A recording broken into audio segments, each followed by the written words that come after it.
Hello, and welcome back to All Things Player King, a channel dedicated to the investigation and deconstruction of the play The Player King by Darren Doms. Today's offering is Episode 5. We'll be looking at Scene 5, Teller of Fortunes, in which we introduce the character of John Wilkes Booth. Now, as always, if you like what you see, if you're intrigued, please like, comment, share, and subscribe. Please, please, please like, comment, share, and subscribe. And if you are feeling overwhelmingly generous, I have added a donate link in the description and in the description of this episode. So please, if you feel so compelled, I would be enormously grateful if you would support me and my endeavors. And now, without any further ado, The Player King, Scene 5, Teller of Fortunes.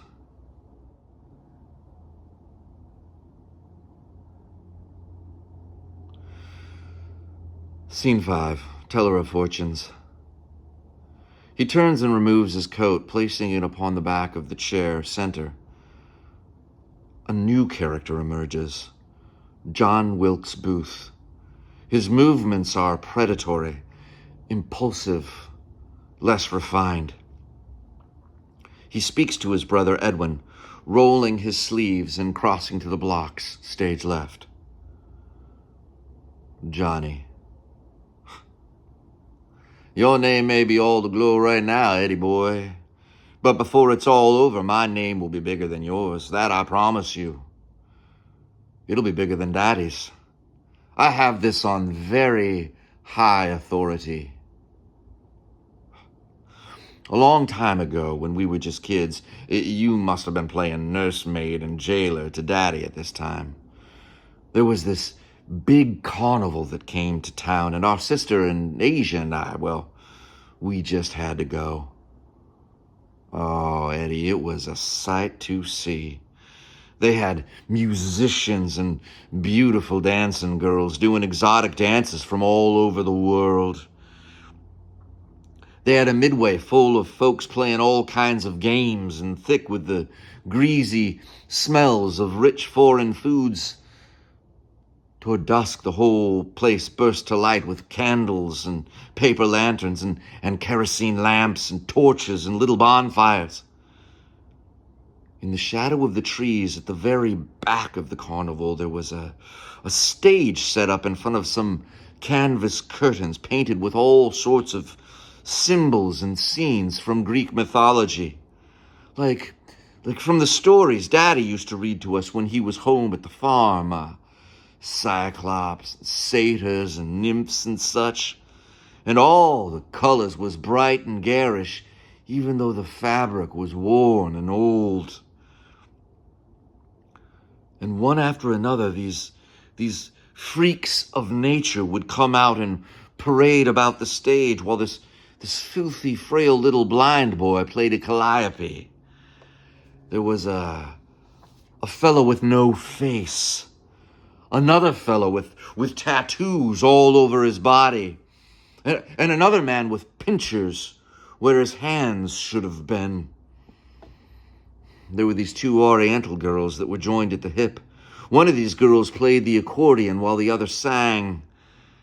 It was really strange, yet kind of sweet. And all these people crowded the little stage to gawk and laugh and point at these freaks in their deformities. And for a second, it reminded me of Daddy in the few times I had seen him perform on stage. Well, the whole thing made me kind of sad, and it made Asia sick to her stomach. So we decided to head on out. Now, as we left the carnival, I noticed a tent glowing a yellow ways off in the woods. This colored girl was out in front, and as we walked, she waved to us and called out, "Madam want to have a few words with you, massa. She says she want to tell your future." Now, this tent didn't look like it belonged to the rest of the carnival. It looked like maybe some Local crone had set up camp to make a few bucks from traffic going in and out. Now, Asia didn't want to have anything to do with it and said, "Come on, Johnny, it's getting late." But my curiosity was piqued. I had to get inside that tent. "How much?" I asked. And the girl says, "Oh, for you it'd be free. Madam, know you're coming. She wants to see your hands." She goes to pull apart the tent flap to let us in, and she stops Asia and says, "Just the young massa." Well, I told Asia to wait, it would be all right, and I ducked inside that tent. I'll tell you, Eddie, it was the damnedest sight. Sitting at a table under a lantern was an old woman. But I swear to you, she had no shadow. I mean, none that I could see. And she looks up at me, both eyes thick with milky cataracts, and she says, "Have a seat, boy. I think I got something to tell you." And she takes my hand in her wrinkled, gnarled fingers like knotty grapevines, and she rubs my palm really hard, like she's rubbing the skin off until it's all red, and the lines on my palm stand out bright and dark. She leans down close until I can feel her breath on my hand, not like she's looking at it so much as smelling it. And she speaks like she's gasping, like she's swallowing air and then belching it back out again. She says, "You got a bad hand here, boy.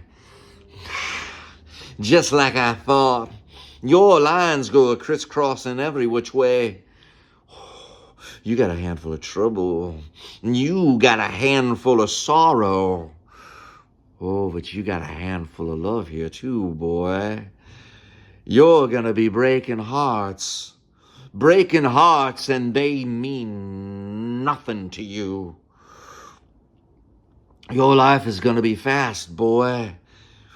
Death is gonna hound you quick. You're gonna leave many behind you in mourning, leave many behind you aching in their hearts and souls for the love they borne you. But it's gonna be grand, this life you got. It's gonna be grand, and you are gonna be somebody special. More than your father, and more than your kin. You are gonna be somebody that folks are gonna recollect upon. And if I was still a girl, I'd follow your pretty face all the way to hell." And then she lets go of my hand and drops her head like she's fallen asleep.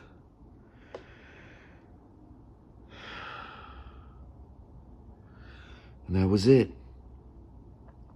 I sat there for a moment like a spell was being undone.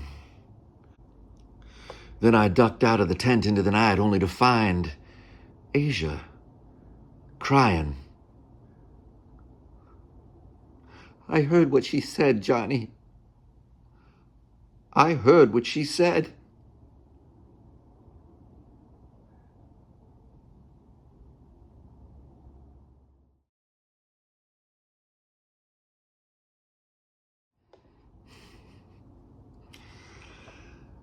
Okay, thank you. Where to begin on this one? So I think, well, the first thing is I'm often asked the question if this is true, if this story is true. And the answer is kind of yes and no. So it is absolutely true that when John Wilkes Booth was a boy, I can't remember exactly how old he was. He was with his sister Asia, and they did come across a fortune teller along the road. And the fortune teller did read Johnny's fortune, and the account of the fortune is pretty much verbatim what is here. You are going to be somebody special. You're going to be more than your father and more than your kin. And the recounting of this story of Johnny encountering this fortune teller is part of the legend. It's in the biographies. I mean, I take it to be true because it's recounted several times. Now, and of course, doing the research and going into this, I was like, I'm always taken by the magic and the mystery and the mysticism and the elements of the supernatural. And these are things I wanted to invest into the play. Now, when I first read it, I was only contextualizing it in my imagination where this could have taken place, and then this idea of this carnival came up. Now, the carnival is really cut from whole cloth, is really invented from whole cloth.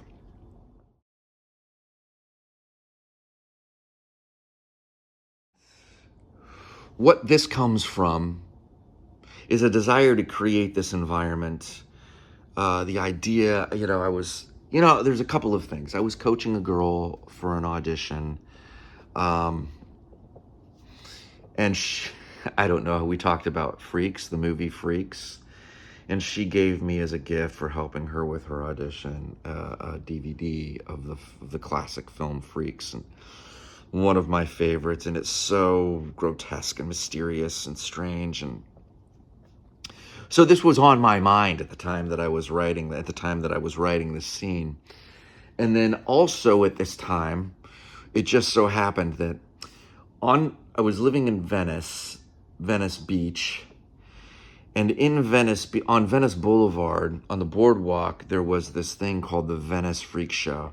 And so this fellow had collected these oddities over the years and opened up this amazing little museum on the boardwalk. And it just, added to all of the strangeness of the boardwalk, the characters on the boardwalk and everything. And then there was this freak show where you could go in and see, two-headed snakes and three-headed turtles and strange skeletons and et cetera, et cetera, et cetera. All these oddities that this man had collected as a hobby over his lifetime. Well, he also had through his experiences, he had met all of these performers, these sideshow performers, and been made friends with them. And so he would occasionally produce these sideshows, these freak shows, at venues around Los Angeles. And somewhere in the midst of writing this, I went with my friend Rodney Sciba, who's a wonderful actor. He and I went out, I can't remember the venue, but he and I went out one night to one of these freak show performances. And that's what they call it themselves. That's what he calls it, and that's what these performers call it. So I don't intend to be, use derogatory language when I'm referring to this. This is what they call themselves. And they have a certain sense of pride in that. But we went to this show, and it was just so unusual and strange. And there was this fellow who had no face. There was I can't remember all of the performers. There was a sword swallow, and some guy who put, clothespins all over his body. I don't know if there was a woman, a little person who ate light bulbs. I think I saw her on the boardwalk. I don't remember if I saw her at this particular performance. I can't remember all the performances. There was a fellow who had, a strong man who had, the same condition that Andre the Giant had. He looked quite a bit like Andre the Giant, actually. And he would break concrete blocks over his head and smash things with his hands and things like that. Just all kinds of fascinating people. And because of the nature of the venue,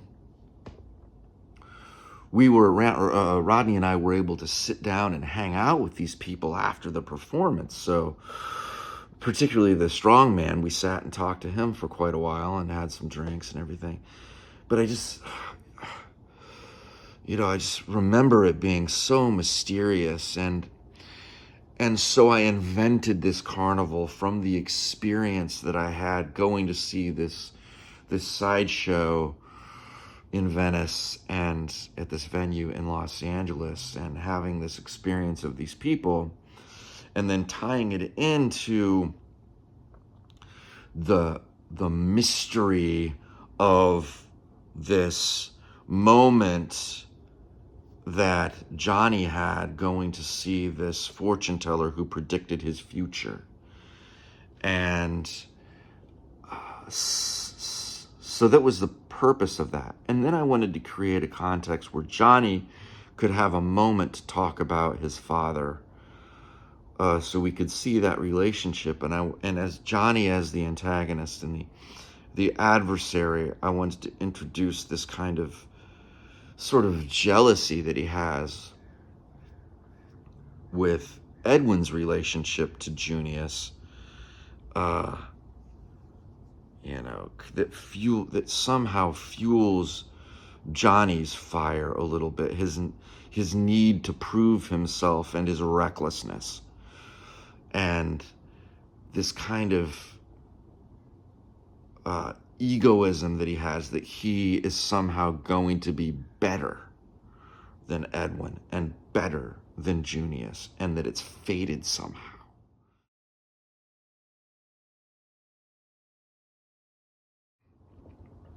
And then I also wanted to introduce this idea of, his perception of Junius as an actor, being somehow, the idea of celebrity puts people in the spotlight. They put themselves in like an actor on stage or in the public eye puts themselves in a very vulnerable position, and their perceptions, the way they're regarded, is often not as a person, but as an object. Sometimes as an object of derision or scorn, or sometimes as an object of idolization and worship, but something other than human, other than a person. And it was kind of important for me to have Johnny have that perception and that opinion. And I worked that into this scene. And that his idea of performance, and we'll see it reiterated a couple of times later, I think, it's somehow beneath him, but somehow something that he's obligated to do because it's his family's legacy. It's his own family's legacy. So he uses it, but he'd also, in a way, resents it. And I don't know if that all comes across in this scene, and somehow I think it comes out, but it's introduced in this scene and then eventually comes across in the other performances.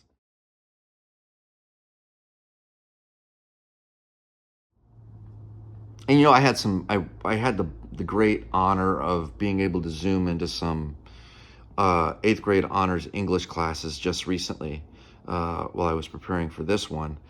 And the kids there, they read the play in class, which I was extremely grateful, humbled and grateful for. And then I zoomed into the classrooms, and they were able to ask me a lot of questions. And one of the questions that they asked me was like, "What's your favorite scene to perform?" And I always love performing this moment with Johnny, transforming into Johnny, and then having this scene with the fortune teller. Just always so elating when I perform it on stage, and it's always one of the more well-received moments in the play. The audience seems to really dig it, So it's very enjoyable. I like performing each of these scenes and each of these characters for a variety of reasons, each different But, this one may be my favorite if I had to choose.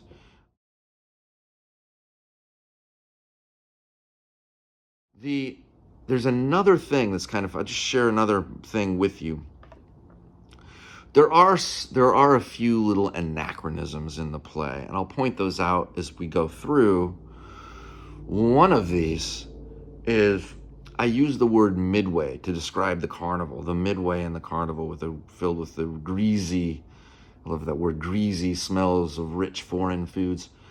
I realized when I was doing the research for this that midway, I wasn't sure that midway was the appropriate word to use, and I wrote it in, and then I did research and realized that the word midway as the central avenue in a carnival or a fair did not come into common parlance until after the Chicago World's Fair of, I can't remember, but it was 18 something, later 1800s. So that word, because it was named after the street that the Midway was on in the World's Fair in Chicago, so that word wouldn't have existed at the time that Johnny was going to this particular carnival. And I tossed around whether or not to keep it for a while, and then I was like, you know what? The word describes what it is. People who see it will understand it. I don't know that too many people are going to really question it. I know that it is an anachronism. I don't think too many other people will, and it, just helps me abbreviate sort of what I'm talking about. And I wasn't really concerned about anachronism. There are anachronisms in the play that I include on purpose, which I will maybe talk about as we move forward. There's not a lot of them. But like I said, most everything is historically accurate in regards to this. But the funny thing is, I was doing one performance. I had one performance, and after the performance, there was a gentleman in the audience who came to me after the show, and he said, "Hey, I really enjoyed your performance and everything. I just wanted to let you know."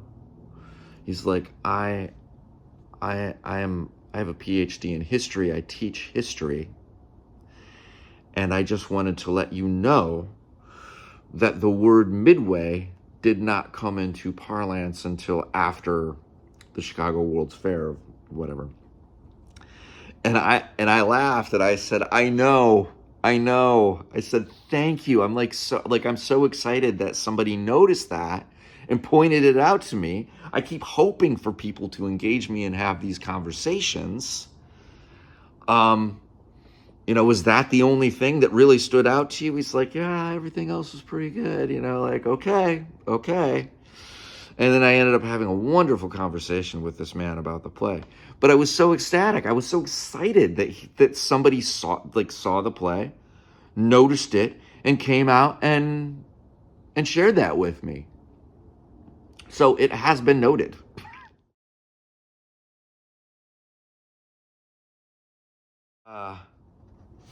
Asia, yes. Their sister's name is Asia. I will tell you that later on, Asia, after the events at the Ford Theater and after everything that happened, Asia eventually wrote a biography of John Wilkes Booth, which was very, very forgiving. And she was really trying to, do what she could to clear his name and clear the family name. So it was very, very generous.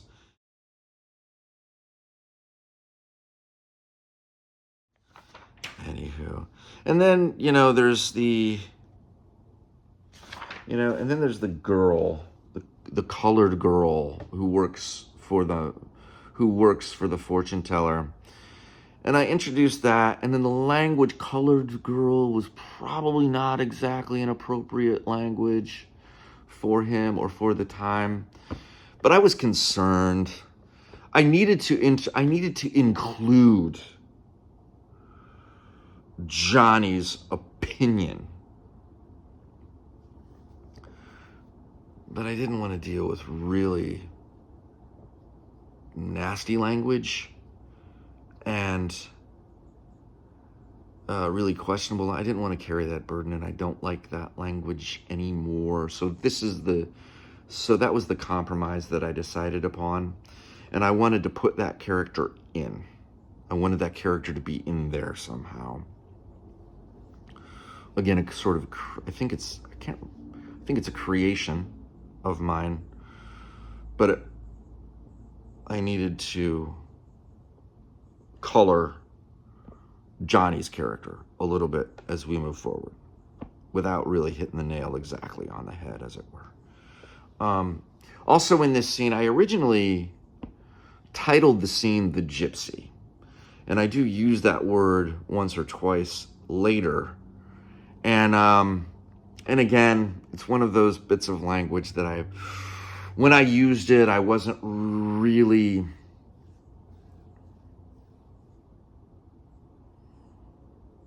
fully awakened to the negative aspects. And for me, it's kind of like, and I'm seeing it as for me, it's like it's like the fortune teller in The Werewolf by Lon Chaney. Even a man who is pure of heart and says his prayers at night may become a wolf when the wolfsbane blooms and the moon is shining bright. Certainly that image from that film was on my mind when I was inventing this character, and so is the gypsy fortune teller. But I changed the title and changed the wording a little bit because I didn't want to deal with the derogatory terminology. The characters use the language again a little later, but I'm trying to be sensitive, but at the same time trying to tell a story of the period. It can be a complicated dance at times.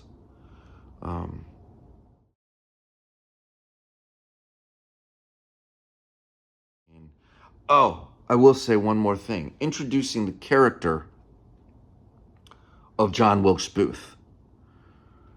So another question, it was interesting thinking about these questions when I had these kids asking me questions about the characters.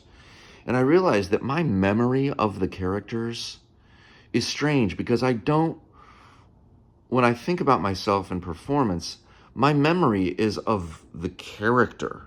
If I think about Junius, I think of the character that's in my imagination that I'm performing that is physically quite a bit different from me. Like I imagine the face of Junius Brutus Booth. I imagine the physicality of Junius Brutus Booth, the things that I'm manifesting and trying to perform.